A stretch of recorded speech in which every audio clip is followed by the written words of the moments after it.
So you want to set goals that you'll actually achieve in 2026? Well, this is part two of my series on how to set goals. That was basically the easiest way that you'll ever set goals. So let's get started and talk about kind of the next steps for filtering through your goals. So in part one, we discussed how to generate your goals. And we basically did this in the way that like the ideas almost come to you rather than them being like you forcing yourself and saying, next year I will do this. Like it's a way to make it feel almost passive whilst it's still being a very active process. Whereas like today we're going to be talking about the practicalities of it and actually basically making shit happen. So yeah, let's get started.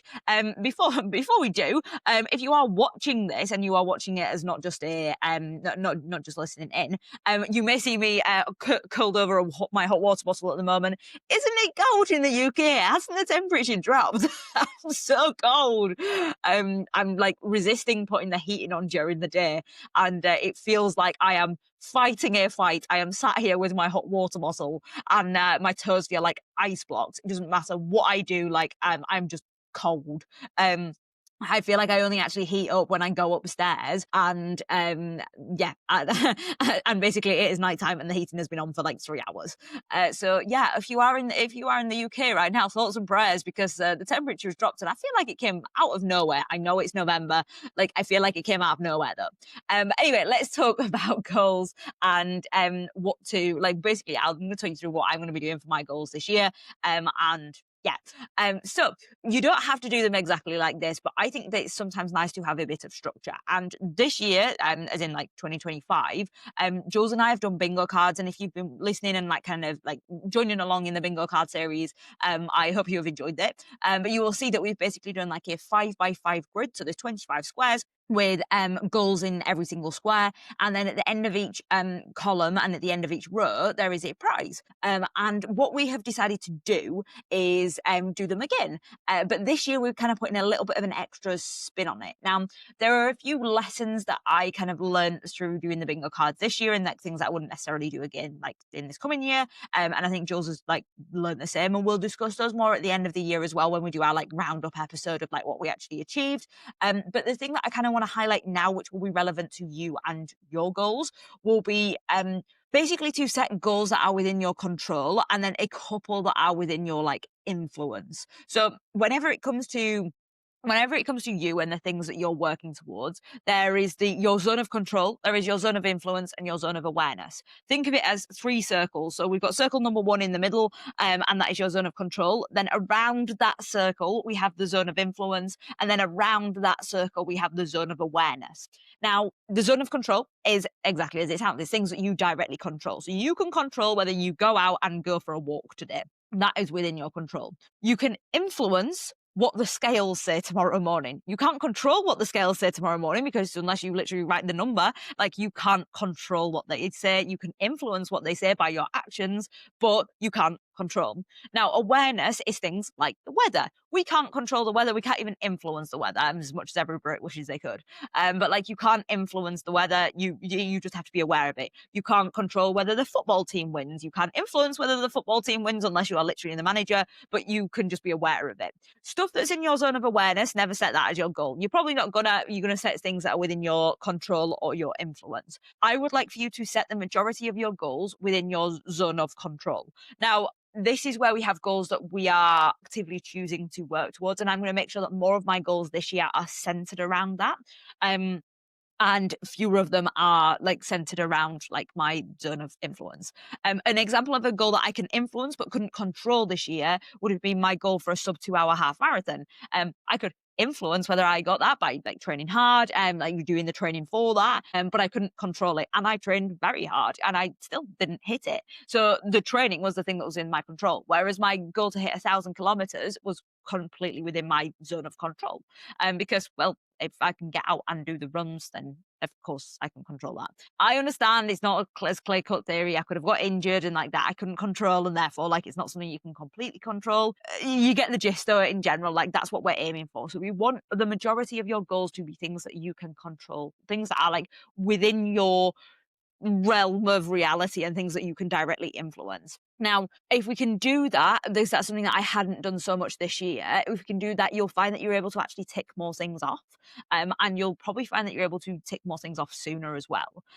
So in terms of like other things that I just want to mention, I also like to create a theme for the year. Now, this is definitely not necessary for the bingo cards, but I do like to do this. It's something that has like really helped me for the last few years. So not this year, but last year when I first started doing this, my theme was training like an athlete. So that was the goal where I first had the goal to do the sub 2 hour half marathon. But I didn't hit it last year, but I wanted to make sure that I pushed myself hard. And then the theme for this year was the power of precision. So I am very good at just doing things. I'm not very good at doing things well. I tend to like the new shiny thing and I can just do as much of that new shiny thing as possible, but like I don't focus on getting any better. I don't improve the quality. Whereas this year I've really focused on like dialing things in that I was already doing. So it wasn't about adding more, it was about doing the things better. Next year my theme is going to be doing hard things. My basically I'll mention the goal in a second, but the one of the things that I will be aiming for next year, well actually the majority of things I will be aiming for next year are going to be hard things. I really want to push myself. And basically I am turning 27 in 8 days. And it'll be 7 days. Actually, it'll be a week tomorrow. Well, it'll be a week by the time this podcast comes out.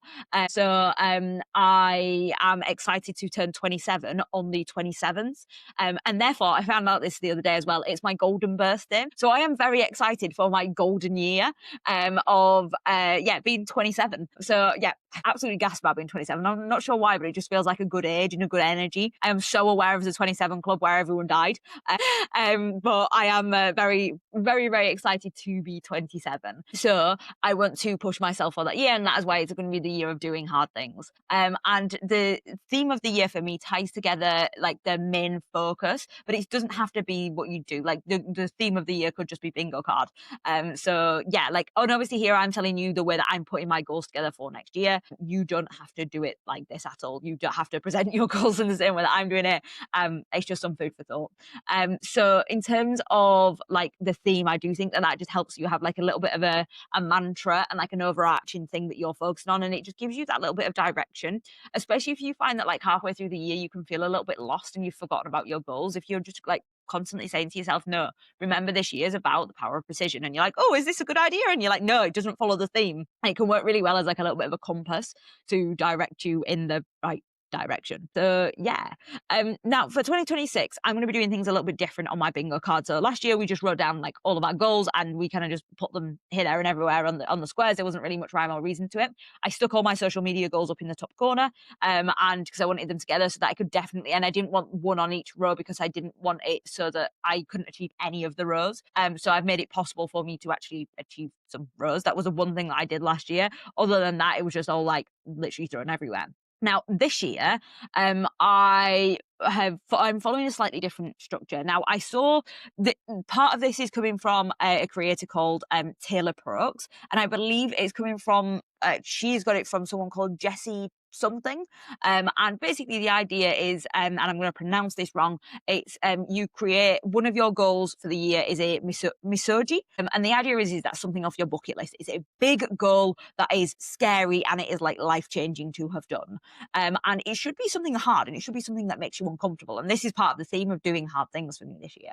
So it's basically an annual challenge of self-discovery. And the idea is for me, I want it to be 100% within my control. And I want it to be something that I am like really pushing for. And that is going to go, Jules and I have agreed that we're both going to do one. And that is going to go in the center of our bingo card. So this year, well, in 2026, my goal is going to be 12 events in 12 months. I've not decided what my January event is, but my February event so far is going to be a half marathon. March, not quite confirmed yet. April's going to be a sprint triathlon. May is another half marathon. June, not confirmed yet. July is an ultra marathon, which is going to be 55 kilometers. August not confirmed, September not confirmed, October is going to be another half marathon, and November and December not planned in yet. So as you can see, it's starting to take shape. I've got a few ideas for a few of the months. I've just not quite like solidified in what I want to do where yet. But the idea is 12 12 events in 12 months. And what I'm classifying as an event is basically I want to get some sort of commemorative thing at the end. I get a medal at the end, I get a t-shirt at the end, I get whatever. But I want basically a nice pat on the back, and you have completed this kind of thing. And that is going to be my goal for the year. So across the next 12 months, my goal is to actually be pretty bloody fit for the entire year, and also to challenge my body in several different disciplines and like different like aspects, and not just be necessarily like, oh, I'm just running all the time. So it's gonna be a huge challenge for me and for my body, and that's why it's like hard. So your misogi or your misogi should be something that is out of your comfort zone. It should be life changing. It should be something that feels really hard, and you should have some doubts if you're actually able to complete this. I am nervous, let me tell you.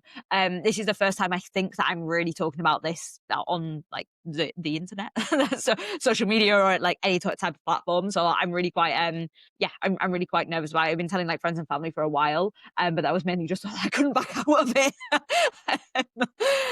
So yeah, it's going to be a big, hard, challenging goal. So have a look through the goals that you created from part one and see if there is something that's big and challenging in there. I did mention to you, like on that one, is to find something that scares you and like to think bigger. What is the thing that scares you? And I would say do that as being something that you can control, not something that's like within your influence, but being something that you can control.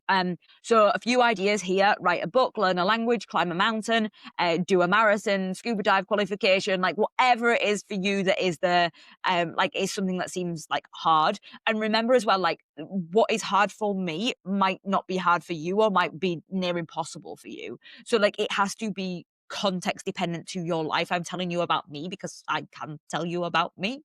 But like for your life, it's going to be context dependent. And I want you basically to redefine what is possible for yourself. Like, what do you think you can do? I want you basically to blow that out of the water. And like, if it feels impossible right now, or like what barely seems possible, like, what do you think that like can you push yourself to do that? And yeah. So that is like goal number one, and that's going to be going in the middle of our bingo card. So we've obviously got 24 other spaces. For me, what I'm going to do is each event is going to go in the other spaces. So I basically need to hurry up and get them booked. But each event is going to go in the other spaces. So that will give me 13 spaces covered. Now for you, I'll talk through what to do with your remaining squares, obviously, because you're not going to have 13 spaces covered there. So the next one that we've got is a Kevin's rule. Now I cannot remember the context for Kevin's rule, so I'm going to completely butcher this. But basically, it's the idea of going on or doing mini adventures slash like side quest ideas every other month. So every other month you're planning to do some sort of mini adventure, whether it be a cooking class, whether it be you go camping, whether it be that you go to a museum, whether it be that you take a random day trip, it might be that you learn how to make pizza, but it's something that is a mini adventure that makes your life feel exciting. And it's something that really helps to make time pass slower, because the more that we do, the more that we basically like have like memorable marker points, and that makes time feel like it's passing slower because we can actually like correlate it. You might have noticed that like during like COVID, this is a really good example, but like, during COVID, you probably found that time was strange. It was like it passed fast and it somehow passed slowly, but yet you couldn't remember what was happening like day to day. Like if you said like what happened like on a day in like during the like during lockdown, you're probably like maybe I sat in the garden, like, or maybe I worked from home. Like every day was the same. So it made time feel like it was passing in a really strange way. Yeah, I mean, obviously, COVID was a trauma for a lot of us, but yeah, it's really a way that using the Kevin's rule to get some excitement into your life and some purpose and some direction. So 6 of those boxes are going to be mini adventures slash side quests. As I mentioned, there are a few in there. One of mine is going to be to basically to play piano in public again. I have not played piano in public for 10 years, 11 years maybe. And yeah, it's something that like I quite enjoyed doing, so I would like to do it again, and it was really making me quite nervous. But I have recently been getting back into playing piano again, and yeah, I'm quite excited by the prospect. It is making me very nervous, but it is something that's like, but what is there to lose? Like the world will still turn, even if I do it and it's absolutely awful and I sound like I've never had a piano lesson in my life. I would like to do it. And you might be able to see it again if you're watching this. You'll be able to see the guitar in the background. I was basically pretty musical from probably about 10, 11-ish until 18. And then I went to uni and I kind of just like slowly stopped like playing things.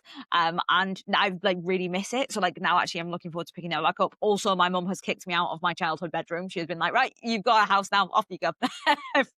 So I've ended up with lots of musical instruments. I also have a ukulele in here.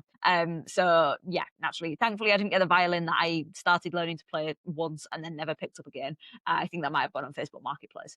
But like yeah, that is one of my like mini adventures for next year. We will probably also get some sort of trip on there.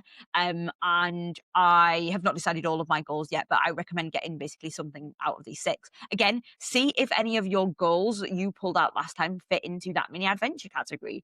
Do they fit there? Like, and again, you don't have to force these, because if these are not completely aligned with the goals that you are setting for yourself, that's absolutely fine. But I think that this is a really good way, especially if you're trying to think of like 25 goals for your bingo card, for example. It's a really good way to get some structure into these goals, and you will probably find that like your goals do align with these a little bit. And this is a way to make them that slightly bit more like that bit more exciting. So see these as side quests or the Kevin's rules. And yeah, basically, I think I do think Kevin was just the guy that like came up with this first smug bio on the internet, and naturally it's now just called Kevin's goals. So, but it is these mini adventures. And then the rest, I would just recommend being up to you. And I would say get as many as you can within that zone of control. So another one for mine next year is going to be I want to bake 5 times. Again, I've not baked in about 7 years. So I would really like to do some baking, especially because Jules and I actually have a kitchen that we like now. So I would like to get back and do some baking. Also, the neighbours in the house that we've just moved into are great, and they are often providing us with baked goods. So I feel like I would like to reciprocate, the gift of regiving baked goods. So yeah, I'm quite excited for that. I'm trying to think if I can think of any others that are off the top of my head. Another thing that I want to do, and I think this might be like it's not my big goal for the year, but something I want to do is really like progress with my language learning. Again, I kind of feel like I'm just re-going through my A levels here. I did a French A level, but I've been learning Spanish recently. So I would like to take some, I think, one-to-one Spanish lessons for next year, and like practice speaking conversational Spanish. I've been doing Duolingo for like 500 days now on Spanish, and I know like a bit of Spanish, but I am by no means ever about to hit the point of fluency. So I think I would like having a like some sort of like tutoring to effectively get better at that. So yeah, that's another one of my goals for next year. As I said, like a trip will be one of them. The baking. So I've got a few like already on the agenda. But I think one of the main thing is I want to make sure that these goals are aligned with like who I want to be, but they're also filtering in the fun. Jules had a lot of fun goals this year, and it's meant that we've done a lot of fun things. So I want to make sure that I get some fun stuff on there as well. Because I'm very guilty of not putting fun things in there and just being like, yes, let's do all of these hard things. So I want some fun in there as well. But like I said, I want them to be like adventures or like side quests, and they're fun things for me. You might be like, Holly, learning a language sounds like an awful experience. But yeah, I think it sounds fun. But yeah, so that's basically the way that I'll be like setting my goals for next year. Now you can leave this there if you want. If you get your goals and you get to this point and you've effectively like filled out your bingo card or you filled out your goals for the next year.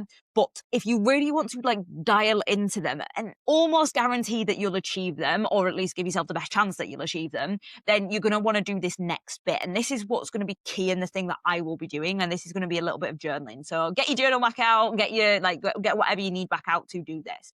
And basically, the first thing that I want you to do is break those goals down into action steps and start off with your big goal, and ask yourself, what is it that you need to do to achieve it? Like, what is the thing? What are the action steps that you need to take in order for this to be true? So for me, it's that 1, I need to have my events booked, and 2, I need to train for them, and 3, I need to be not injured. So they're like the 3 main things that I need to make sure that I'm doing. And then the question would be, well, how am I doing that? Like, and what am I making sure that I'm doing there? Right? Okay, well, look, to make sure that I'm not injured, I need to make sure that I'm strength training. I potentially get a sports massage booked in. I get an appointment with a physio. I focus on my technique when it comes to running that little bit more, and like focus on really dialing things in. So that's really like a really like useful thing to like do. And then the next thing to think about is going to be like effectively, if this goal happened tomorrow, like what are the barriers is the question. So ask yourself the question, if this goal happened tomorrow, what would you be scared of? What would you fear? So for me, if I was like, right, okay, tomorrow we start in literally 2026 starts tomorrow. My first event's in 2 weeks. What would I be scared of? I'd be scared of not doing like very well in it, being ill prepared for it, being uh, under like not having trained well for it. So like all of these things to start like popping up, and then once you've got that list, and I'd say really, really, really exhaust that list of things that you could be scared of, then ask yourself the question and then say to yourself, I'd rather face all of those fears than stay where I am because. So if you achieve that goal tomorrow, why would you want to, like, why is that more important that you would face all those fears? Why is it important that you achieve that goal? And I got these questions from someone called Mackenzie Kerr on Instagram. She posted a video about it, and I think that they're just great journaling prompts. So if this goal happened tomorrow, what would you be scared of? What would you fear? And I'd rather face all of those fears than stay where I am because. If you answer those two questions, I feel like you will just be in such a better place. And you will have basically gone through all of the excuses and the bullshit that you might pull out to not achieve those goals, especially your big scary one, like that big scary goal. I think it's really worth thinking about, like, how are you actually going to tackle that? Because it's probably not going to be easy. So I want you to get all of those fears and all of those barriers written out right now. Then what I want you to do, if you really, really want to cook on heat with this one, is I want you to plan the first quarter. So what goals are you going to have achieved by March 2026? And what are you going to be on your way to achieving by March 2020, at the end of March 2026? How are you going to achieve it? So what do you need in place to achieve those things? Right. For me, it might be, okay, so I want to have done my first 3 events. So how am I going to achieve that? Well, first, I'm going to get them booked in. Second, I'm going to decide how I'm going to be training for those 3 events. Third, it's going to be a case of actually doing the training. So what's that going to look like? Well, on a day-to-day, on a week-to-week basis, I'm going to need to make sure I have enough room in my schedule to fit in at least 4 training sessions. I'm going to have to make sure that I'm running enough. I'm going to have to make sure that I'm not getting any niggles or injuries. So that's going to have to be taken care of. With the weather getting colder, I need to make sure I've got somewhere suitable to run. So all of these factors, just like getting them out there, and like, what am I going to need to do to be able to achieve those things? Then at the end of each month, I want for you to do a monthly review. Now, I think I've spoken about these on the podcast before. I've definitely spoken about them on Instagram. But Jules and I do a monthly review basically, and we will basically check that we are on track for that month, and then we will set goals for the next month. If you do this 3 times within the quarter, you will be on your way to achieving those goals by the end of the year for sure, if not having achieved all of them.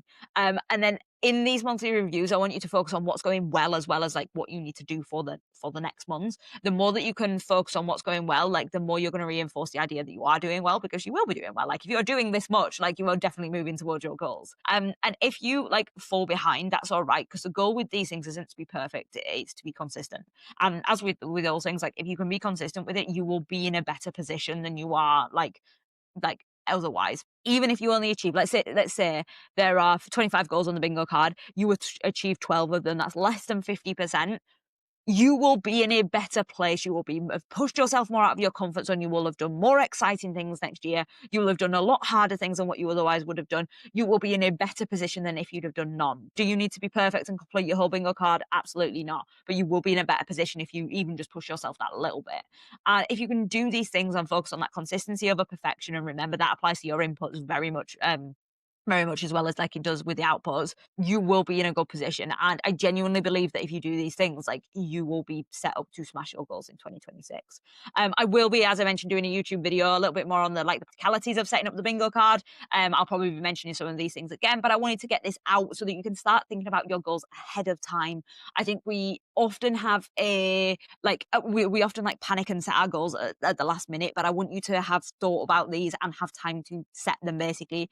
So if you've got any questions on this, feel free to DM me on Instagram, and we can absolutely have a chat through them. And yeah, hopefully you're feeling excited about setting your 2026 goals. This is the perfect time to start thinking about them. Even if you are watching this back in like December the 15th, December the 27th, start thinking about them now. Follow these techniques. You'll just have to do it in like a shorter time frame, and you'll be in a good position. But otherwise, have a great rest of day, and I will catch you in the next one.